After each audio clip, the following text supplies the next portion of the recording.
Right now it's time for the Executive Edge. Warren Buffett expressing some skepticism of Apple's plans to join the streaming wars. A few days after the tech giant's major announcement of fresh video and subscription news offerings, we got the chance to talk to him and asked him about the Apple shareholder.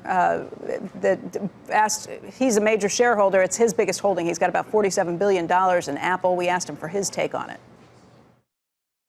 People are always going to want to watch sports. They're always going to want to watch news, but certain things. They'll want to watch the Olympics. The question is how much it's worth to whoever gets it to them. But you've got some very, very, very big players that are going to fight over those eyeballs. The eyeballs aren't going to double.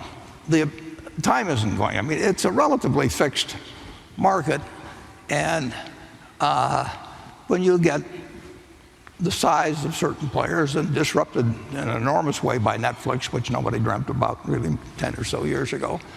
And we'll see how a game like that comes out. But that's not an easy game to predict, because you have very smart people with lots of resources trying to figure out how to grab another half hour of your time. And I would not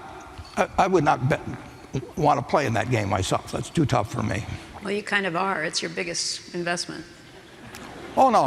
Apple's a lot more than, Apple, I'd love to see them succeed. That's a company that can afford a mistake or two. you don't want to buy stock in a company that has to do everything right. Yeah. Let me ask you very quickly. Apple also announced a credit card that they're releasing in the city this week. It is supposed to have no fees, and you don't even really need a physical card. You can do it just right over your phone.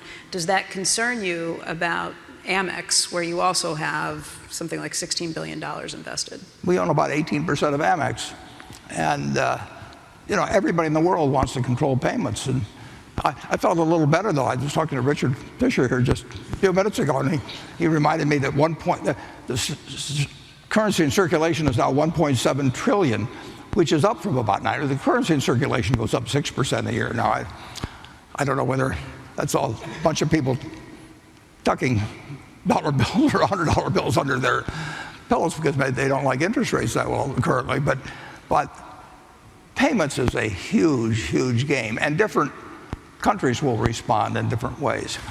But I like our 18% position in Amex, and I like our 5.5% position in Apple.